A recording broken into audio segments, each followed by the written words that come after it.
You see, here's the really sad thing post abuse about healing is that people are seeking compassion, validation, they're seeking attachment, they're seeking some sort of helping hand to reach them out of the darkness, right?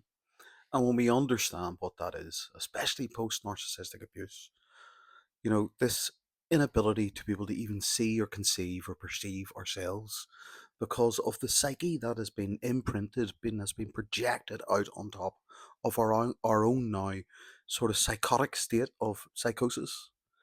We're in psychosis because we're detached from reality. Our internal reality does not match the external.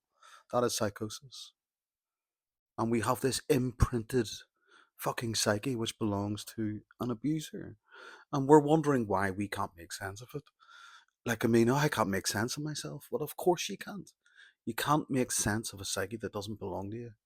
And if you're inside a psychotic psychosis moment, then you've been derealized, you've been depersonalized, and you're disassociative. You're away from yourself. So don't be, you can't get the grasp of that.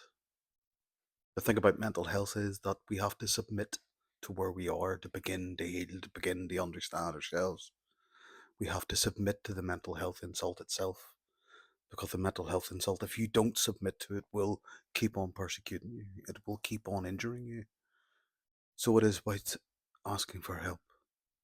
It's about reaching out. And this is where places like TikTok and social media can and should be a really safe environment to do so. But unfortunately, they're not a really safe environment to do so for a lot of us post abuse. Because post abuse, we're in a split. We're idealizing a person who's abused us, and we're heavily withdrawing and devaluing ourselves and away from ourselves in a very heavily dissociative state in an effort to stay safe within ourselves, which is causing us more disruption internally and making us feel more unsafe. So we're perpetuating our own cycle of feeling unsafe. So it's really, really key for us to find safety. And this is what Michelle, the ink nurse, and I want to do. We want to create this safe space where we can start bringing clarity and understanding to people so they can feel safe within their own bodies, because that's what needs to happen. You need to start feeling safe within your own body, and that means trusting yourself. And there's a really, really effective and simple way to do this to start off with, and that's to pause. Pause. Don't react to anything. Don't react. Pause. Pause and sit. Sit with the uncomfortableness. Sit with it and work it out. And that way you can respond rather than reacting. This is really key to mental health because whenever you are in a mental health crisis, your psyche is in your infant psyche, your childhood trauma. You're in the midst of it all. There's a need to be an adult. There's a need to bring the adult back into the room. And to do that, you need to pause. You need to let your adult ego rationalize things away from the emotionality of the initial reactive impulse that you have inside of you, because it's screaming because you're wanting help. It's screaming because you're wanting help. But you need to stop screaming so people can hear you.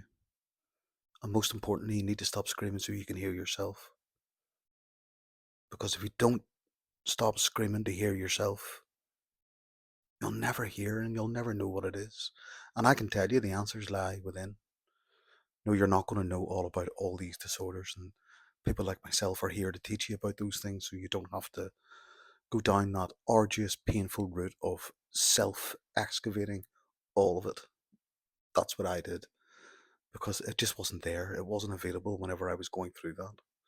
Or I was looking in the wrong areas.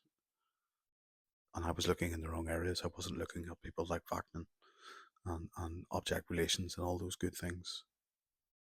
Understand this. How you feel at the moment and how you perceive yourself at the moment is not who you really are. The voices in your head and the things that are controlling you and the things that are pushing you along are being driven by external objects and your perception of them. And that perception that you have of them is what you perceive their perception of you to be. Do you see the double bind that you're in here. Take time to pause, take time to reflect. Come join our safe space. We'll be here every Tuesday and every Saturday. We'll be here at 9 o'clock tonight, and Michelle and I and Elisa and Ali and a few others are going to hold your hand, and we're going to try and walk you through it. Peace out. Loads of love. See you tonight.